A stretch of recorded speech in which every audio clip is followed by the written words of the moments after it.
Hi there, welcome to the Obachanchatter. Today is Thursday, January the 30th. It's probably like 12 o'clock noon Central Time. I'm here to do the recap for the Real Housewives of Salt Lake City Season 5 Reunion Part 2. We we begin this reunion, second part of the reunion where we left off, where Andy is talking to Todd and he's telling Todd that he thought that was very admirable of him and very protective of how he guided this situation with Roman's daughter Gwen, that he was protective of her. He said that he thought that was admirable. Todd thanked him. So now we're on Seth and Meredith, this portion, and it's getting on my nerves already because I don't know what the fuck Seth is talking about. I don't know what Meredith's going. She bitching standing up. He was like, yeah, bitch, bitch, bitch. I called her a bitch, but if I seen John out in the street, that I would say, what's up, dog? What's up, batch? Because that's what you do. And Meredith is on some bullshit too, because she said, because they on this thing about what Sean said to a podcast about, I'm so sick of this shit, about Sean said that Meredith and her husband used their son as leverage for Glad, or about his sexuality. They said something fucked up about Sean about being gay. And I guess Meredith was references to, why would I say anything like that with my son? I'm on the Glad board and my son is also gay or whatever. So they were saying she was using that as deflective, and she was tired of Sean and Meredith. Tired of talking about her son. And while we're listening to this, Andy sitting there looking fucking confused, like, is this what the fuck that we talking about? He said, I don't mean no harm, but it feel like a waste of time to me. And Meredith said, a waste of time to you? It's not a waste of time to me. It's a waste of time. It don't even make no damn sense. And it's dumb. And that's what I'm saying. Meredith and Seth, they argue about the dumbest shit. So anyway, she's standing up like she really important to the fucking reunion. Like, if you don't hurry up and show the spin where I didn't say that, or somebody say I didn't say it, I'm leaving, I'm finished, I'm done. And everybody looking all shocked. And Angie said, don't go nowhere. Why are you leaving? We got to get it done. Mary said, don't leave. Let's just get to the bottom of it. Well, they need to play it now because I'm getting pissed. And she stand up, then Sean stand up. Then Whitney chime in about why you call me a bitch and you didn't say nothing about me being a bitch. And he said, well, Angie just called my mama, called my, Sean said, Angie just called my wife a bitch twice. And and I just heard her say it, and Meredith said, well, if your wife was calling me a bitch, then your wife, you said that was abuser due, so your wife is an abuser. They're just pulling shit out of their ass. So anyway, I'm sick of hearing talking about it because it's a huge waste of fucking time. Nobody don't care. Even Brooks don't even give a fuck about none of this shit. And then after everybody listened to it, you could tell that it wasn't Sean or Angie that really said anything. It was the podcaster who was leading the court. He was insinuating that Sean wasn't saying shit. So Meredith said it ain't a waste of time. Eventually, they played the clip that she wanted to hear, and Andy lets her know that I agree with you. I agree with you. And after he tells Meredith that, she feel better about shit. So Meredith, said she never even started with the Sean rumor. They said some shit with Monica. Angie screaming, why would y'all believe fucking Monica? Y'all know she was a liar. Y'all, anything that she was on that season before, y'all should just scratch that shit and let it be. So Sean and Angie said they sick of the gay rumors because, Lisa had said something about Sean participated in circle jerks. And I had to look it up. It says circle jerks is people that do self gratification or something. I guess you service yourself. So anyway, after Meredith calmed down and said she's not here for this shit, she feel a little bit better about stuff. And she found Monica didn't say she said, and Meredith just wanted it out because she said Angie has a mean girl vendetta against her and she just don't know why. But she was threatening to leave. I was like, fucking leave then. You ain't really bringing nothing. Your outfit ugly, Meredith, and you ain't really bringing nothing to the. You ain't talking about shit. Nothing. You have no storyline. So, she just butthurt about shit. She said she tired of Angie talking about her rent a home and shit. And Angie said, so you rent a house. A lot of people rent. So she said, but they say it as a deed or shady. Can you pay your fucking rent? Then don't worry about it. I'm not living in Utah half the year. Why you only living in Utah half the year if you shooting Salt Lake City, Utah? Why don't you just live there? I think they should make that the shit requirement. If you're gonna be on the show, you gotta fucking live there. So what else do we have with these women? We started talking about Mary's son Rob Jr. that he went to rehab for 30 days, and Mary said he's doing a lot better, that he's nicer. And Andy, like his analogy, he said the difference between how he feel being on drugs and off drugs is that when he ain't on drugs, he feel like unseasoned chicken. Unseasoned chicken is nasty as fuck. I'm just letting people know that versus seasoned chicken being on drugs. I think we was on a lot of different shit. But Mary, I'm proud of Mary that she set up a relationship where she could really talk with her son. Apparently, this conversation it even moved me. I was crying when she first did it. I was crying this reunion. I was crying watching Andy cry. I was crying watching Whitney fight back tears because you really love your kids. And when you hear that one of your kids don't want to be here or they feel like they're not loved or like the world don't want them as a parent, as a mom, that shit is scary. I When my son-in-law, my daughter, married her high school sweetheart.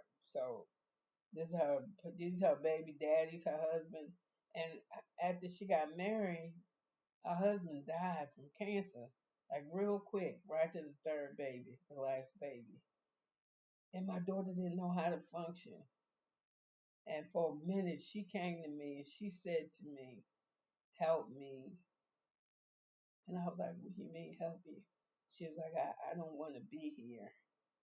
I can't tell y'all what that what they did to me.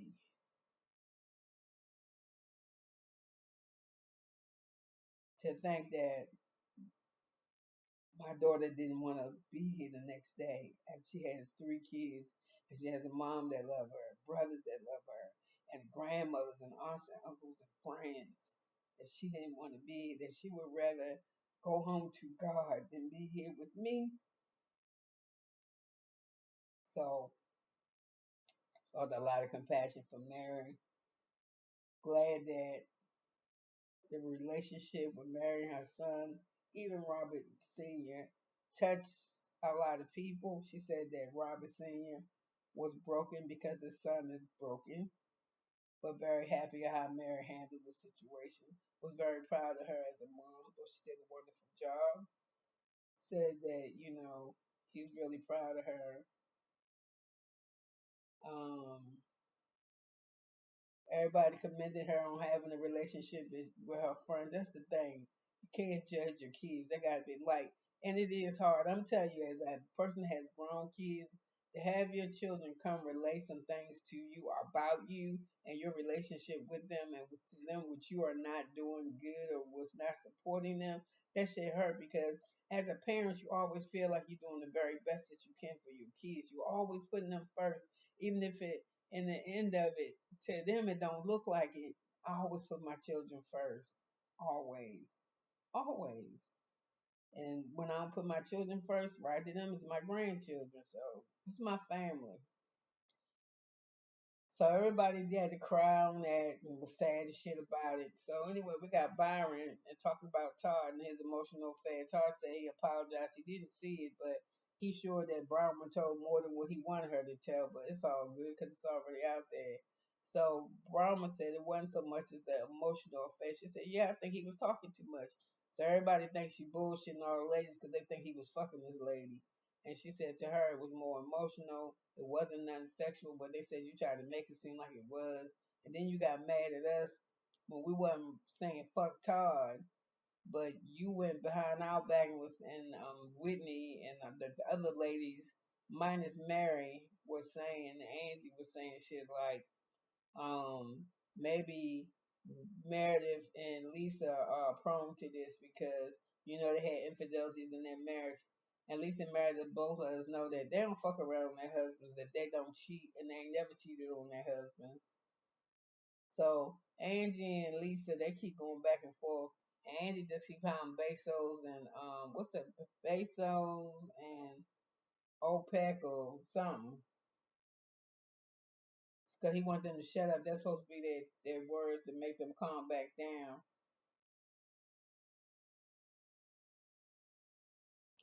So Andy asked about this motorboat with Whitney and Seth, and um, Whitney did say it's just a joke.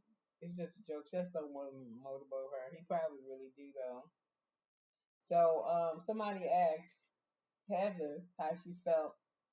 Somebody talked about how Todd was talking to Brahman on that anniversary trip about he wasn't putting up with them people shit, that they gotta go or he gotta go. And that when she was talking, when Todd was talking to Brahman, he was talking to his daughter, not his wife. And Andy asked Heather how she felt about that. And she said it felt really weird to me because when he interjected when I was talking about myself and he was saying how beautiful I was and how smart and intelligent and well dressed I am and blah blah blah. She said it was really well received and I was appreciative of him because he said Heather ain't got no way to think lowly of herself because she's amazing. So she said when him directing those type of words at her, she was looking for the same thing for Broadway.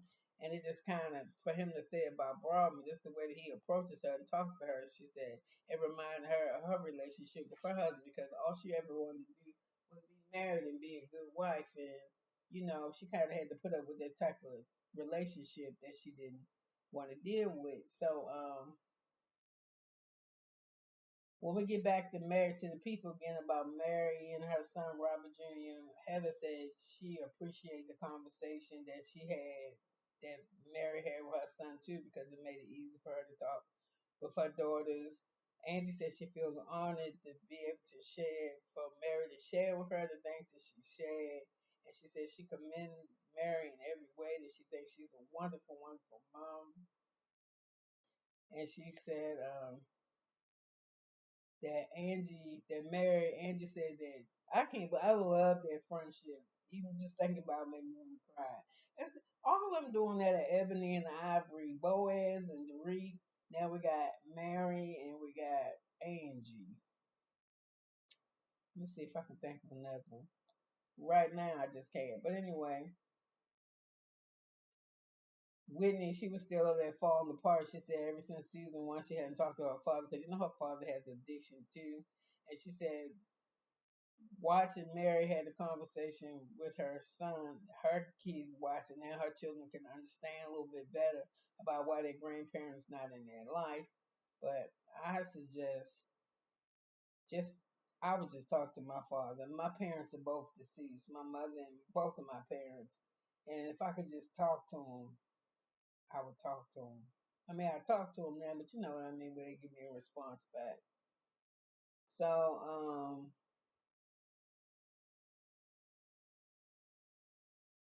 Mary said if her and Robert Jr. could just have one person, it made her happy. But she said they see her kid in pain or feel that way. She said she designed his life the way that she wanted so he could have or be more fortunate than her. She said when she went to school, she was the only black kid in her class. And when they played slave music or slave movies, they all looked at the back of the class at her. She said she moved to New York so he could be in a diverse place. She moved somewhere where he could get a diverse education and be around a lot and see it like that he wouldn't be raised like caged like how she was. And it doesn't matter. Raise them in the cage, raise them in diversity, raise them wherever. Don't mean that you're not going to avoid no problems in life. I never thought that before the age of 30 that my daughter would be widowed with three kids. I never thought it.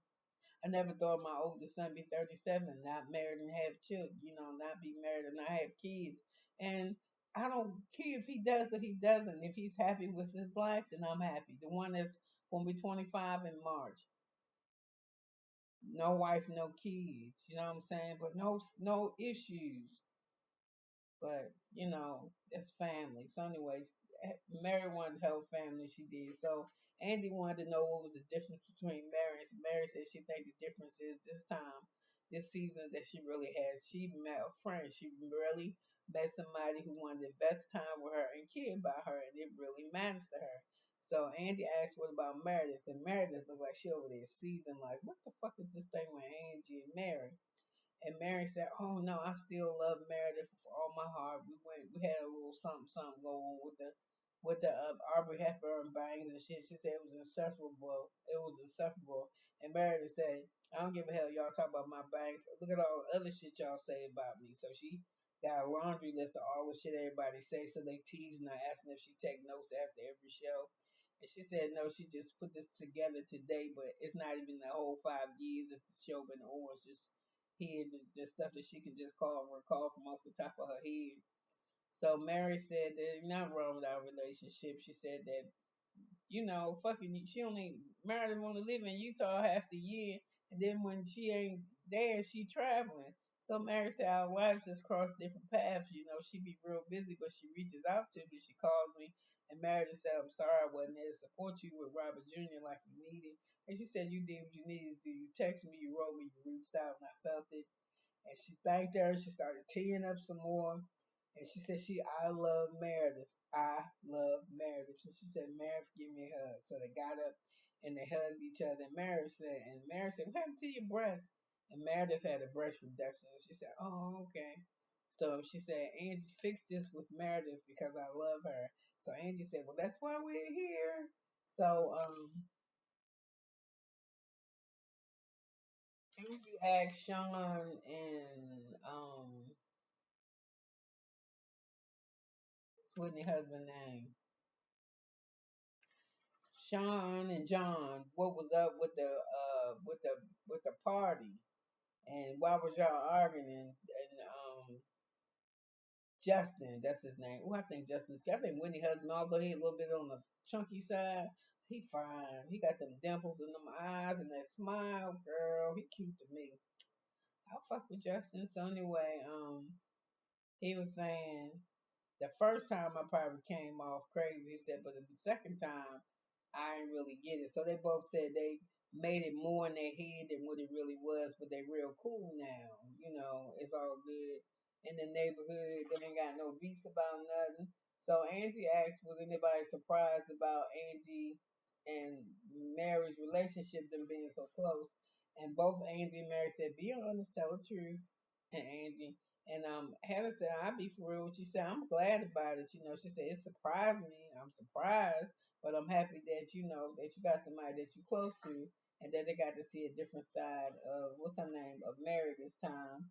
Um Whitney, like I said, apologized to John for saying that shit about a threesome. She said that if so they had asked John if he ever heard that rumor. He said, no, I ain't never heard it. And she said, well, I needed to make that clear because we were discussing the worst things we ever said. And Whitney said the worst things they ever said about you was shit about your marriage. And this is what I said, that y'all do threesomes and shit. So John's like, no, we don't do no threesomes. And Meredith confirmed to us that her and Seth are monogamous. They have relationship issues just like everybody else, but they're very much in love. They don't seem like this is an odd couple to me. Meredith and Seth, I think they are. But Meredith, she said that she cool with Angie and Mary being friends. She said they just had to blow up for a minute. And Meredith said, I did, you said you felt like Mary had used you. And Mary said, yeah, how the fuck was I using you? Because I ain't never used nobody in my life. She said, well, during that time, well, nobody really fucking with you, Mary, but me. So you relied basically on me. She said, well, I probably never gave it to you more, but that's not true. I never used anybody. So anyway, they're all supposed to be cool because you said, like I said, they hug each other and shit. So anyway, we're gonna have a part two. The part two is going part three. I'm sorry, which is they're gonna have bring Brittany in. I don't know what happened to that other girl who was the friend who went on the Girl Scout trip camping thing. The one that take her clothes back or whatever. What the fuck happened to her? So anyway, Brittany gonna be there for the third part. I don't really see what's gonna be the big thing on the third part. But I did like this that Angie said that she feels the honor to be friends with Mary. She said Mary just knows the right shit to say. She said she just pull it out of wherever and it just lands good. And she said, Angie said, I waited here for 43 years. She said, Mary said, if your mother were alive, she would do it differently. And Angie said she never thought of it that way, but she believed it and made it better for her. So they start tearing up and they start crying. So it seems like Meredith set her ass down. She's not gonna go nowhere. I like how Mary talked to Whitney because Whitney was real upset. She said, "You still look real pretty," because Whitney was really falling apart. I wasn't feeling Todd at the beginning of the season, but I like Todd. I'm sure Brahma is coming back, and I think when she come back, I hope she come back better. And Mary and Angie and somebody else said that Brahman is now the fan favorite because Brahman be for real with her shit. So apparently everybody like Brahman because she ain't, she ain't pull no punches and she don't throw a rock and hide her hand. So Mary says she a fan favorite. She probably is. I know I liked it in the beginning, but after she started running behind Lisa, kissing in her ass and shit, all that stuff that Brahman was trying to make us think, how she's secure and she know who she is as a woman and shit, that started just falling flat for me. So she got insecurities. I don't see how they at that age, with that big old money they got and their ages and the shit that they do, what you insecure for? So anyway, listen, you could have been anywhere, but you was here with me, and I'm glad that you were to listen to this recap. And I know I don't say it a lot, but I do. But I'm gonna start saying it this year every chance I can remember to tell people, whoever watching me in the bushes of subscribers, that I love you and you matter. And thanks for coming here to look at me. All these people who have better aesthetic. I'm not saying something wrong with me, but they got their hair done, they got makeup on, and they dress glamorously, and they sitting around behind green screens and shit. And those that just come in to see me, thanks for just seeing me. So listen, have an awesome day, and I'll be back with Soul on SLC in just a couple hours. Have a good one now. Bye.